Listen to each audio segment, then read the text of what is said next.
clearly looking at talent attraction and development, I mean, widening that pool is really crucial. So thinking about how do we get the best talent from the widest pool of, the universe.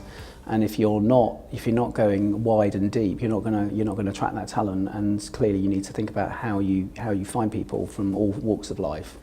And we've done loads of things around that, which I can tell you about after if you're interested.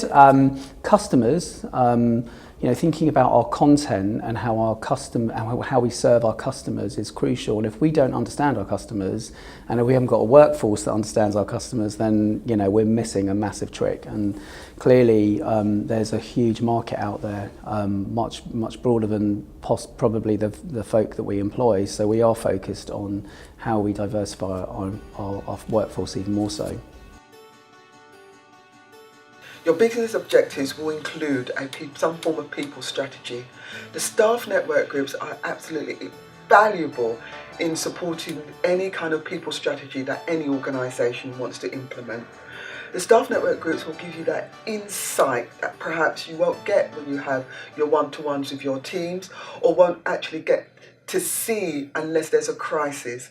Staff network group can actually start to bring some kind of innovation, what will work, what won't work, into the organisation from the people point of view.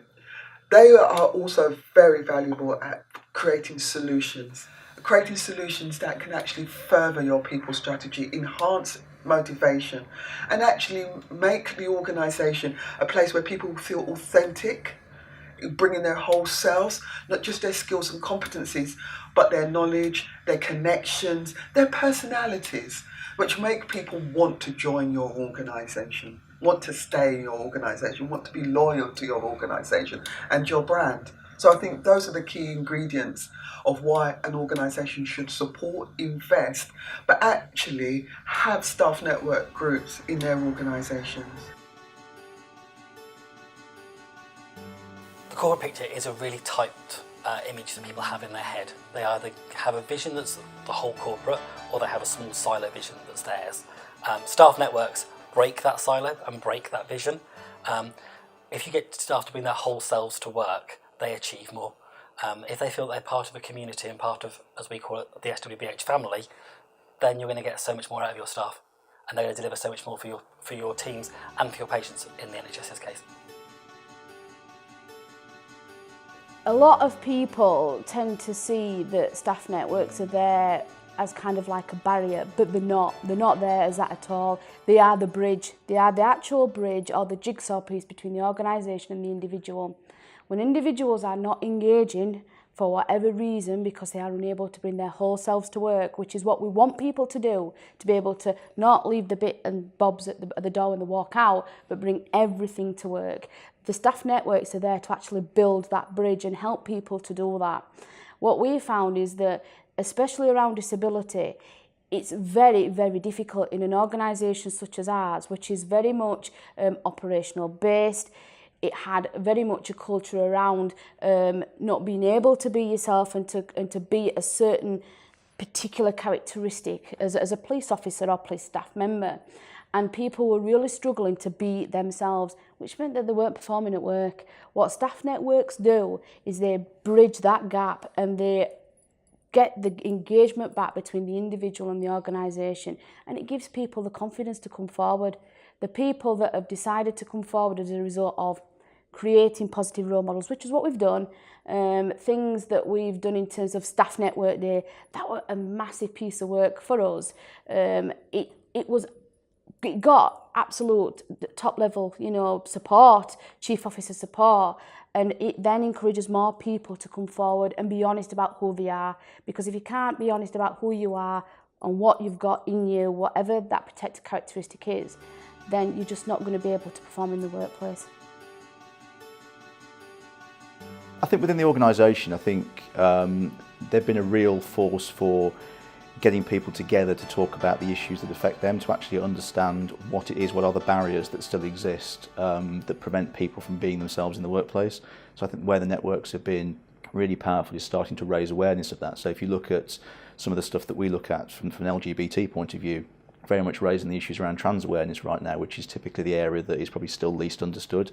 If you look at some of the other networks that the firm's got around, the KPMG network of women as an example, actually starting to raise up the issues, what is stopping, what is limiting women from progressing to the senior ranks in the firm, what is it that means we've still got an issue where we don't have proper gender parity at leadership levels, and it's starting to raise those issues.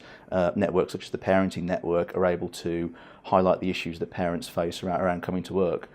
So I think what the networks are able to do is act as almost change agents within the organisation to help inform people that work in performance management, people management, the leadership of the firm, to actually understand what are the issues are that are facing that group of people, and then we can then take actions to address that.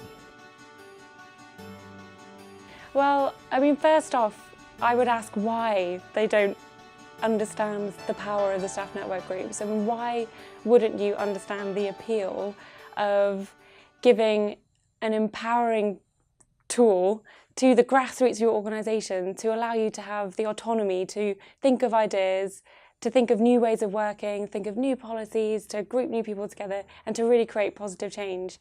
So, I mean, for us at TfL, it's been a really powerful thing to have a staff network group. So, just to create this atmosphere of inclusion and to create this kind of culture that is very attuned to the different needs of different people in different parts of the organisation. So for me, I'd first have a question why they wouldn't understand the benefits of that first and foremost. And I suppose the one piece of advice I could give is just to then, work with and speak to and listen to and ask questions to those people who you think are underrepresented in your workforce. So, speak to your Birmingham community, speak to women, speak to carers, speak to your disabled population within your workforce, and really understand where we're coming from, because there's a power in that in itself. And I think you'll quickly understand, if you are sceptical at the start, that actually as groups and working together and giving people a voice that would otherwise, their voices might be silenced, by giving them voices through the power of the staff network groups, you can really create this positive change in your organisation. It's a very empowering thing. The way you treat your employees is the way your employees will treat your clients.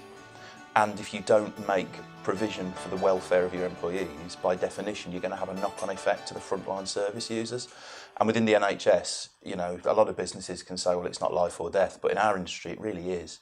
And if you want those good outcomes and you want those people to feel cared for, valued, and you want the organisation to meet its duty of care, investing in your staff and investing in their needs and their ability to bring themselves to work and give you 100%, you'd be crazy not to.